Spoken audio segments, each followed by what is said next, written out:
നമുക്കൊരു മീൻ ഫ്രൈ ആണ് കേട്ടോ ഉണ്ടാക്കുന്നത്. അതൊക്കെ മസാല തയ്യാറാക്കാം.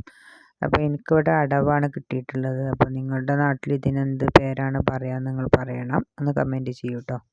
അപ്പോൾ നമുക്കിതൊന്ന് കഴുകി വൃത്തിയാക്കാം. അപ്പോൾ 2-3 പച്ചമുളക് എടുത്തിട്ടുണ്ട്, 2 ചെറിയ ഇഞ്ചി കഷ്ണം, ചെറിയ ഉള്ളി, ഒരു അരമുറി വലിയ ഉള്ളി, ഇതെല്ലാം എടുത്തിട്ട് നമുക്കൊന്ന് കട്ട് ചെയ്തിട്ട് മിക്സിയിലിട്ടിട്ടൊന്ന് പേസ്റ്റ് രൂപത്തിലാക്കി എടുത്തിട്ടുണ്ട് കേട്ടോ. ഇനി ഇതിലേക്കാണ് നമ്മുടെ മസാലക്കൂട്ട് തയ്യാറാക്കുന്നത്. അപ്പോൾ ഇതിന്ന് നമുക്ക് ആവശ്യമില്ലത്ര എടുക്കാവുന്നതാണ്. അപ്പോൾ എനിക്ക് 2-3-4 മീനായതുകൊണ്ട് ഞാൻ കുറച്ചേ ഉള്ളൂ മസാല തയ്യാറാക്കുന്നത്. അപ്പോൾ ഇതിന് ലേശം എടുത്തിട്ടുണ്ടേക്ക് മല്ലിപ്പൊടി, മഞ്ഞൾപ്പൊടി, ജീരകപ്പൊടി, മുളക് പൊടി, അരിപ്പൊടി, ഗരം മസാല ചേർത്തിട്ടുണ്ട്.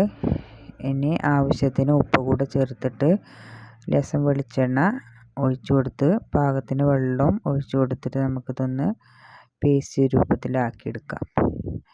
ഇങ്ങനെ പേസ്റ്റ് രൂപത്തിലാക്കിയെടുത്തതിന് നല്ലോണം വരയണം കേട്ടോ മീനിനെ. ഇതേപോലെ നല്ലോണം വരഞ്ഞാലേ ഉള്ളിലേക്ക് മസാലകളൊക്കെ പിടിക്കുകയുള്ളൂ. അങ്ങനെ മീനുകളെല്ലാം വരഞ്ഞ് എടുത്തിട്ടുണ്ട്. അപ്പോൾ സ്പൂണ് കൊണ്ടൊന്നും നമ്മളിത് മീൻ യോജിപ്പിച്ചാൽ റെഡി ആവില്ല. അപ്പോൾ നമ്മുടെ കൈ കൊണ്ട് തന്നെ നല്ലോണം മസാലകൾ അതിൻ്റെ മുകളിലേക്ക് തേച്ച് പിടിപ്പിക്കട്ടോ. ഒരു 10 മിനിറ്റ് വെച്ചതിന് ശേഷം നമുക്കിതൊന്ന് വെളിച്ചെണ്ണയിൽ വറുത്തെടുക്കാം. അപ്പോൾ ഞാൻ വെളിച്ചെണ്ണയിൽ ഇതൊക്കെ ഒന്ന് വറുത്തെടുക്കുന്നതുണ്ട്. അപ്പോൾ ഓരോന്നോരോന്നായിട്ട് നമുക്ക് അടുക്കി വെച്ച് കൊടുക്കാം. അപ്പോൾ ഇതിൻ്റെ കൂട്ടത്തിൽ ഞാൻ 2 കേദറയും കൂടിയും കഷ്ണങ്ങൾ വെച്ചിട്ടുണ്ട് ആ മസാലക്കൂട്ടിക്ക്.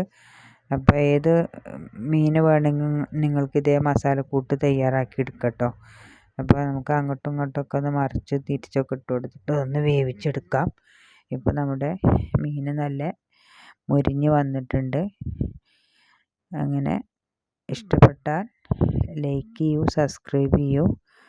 നല്ല ടേസ്റ്റാണ്. ഒരു പ്രാവശ്യം ഉണ്ടാക്കി നോക്കൂ, എന്നിട്ട് അഭിപ്രായം പറയൂ. ഇഷ്ടപ്പെട്ടാൽ ഫോളോ ചെയ്യണം, അഭിപ്രായങ്ങൾ അറിയിക്കണം. താങ്ക്സ്.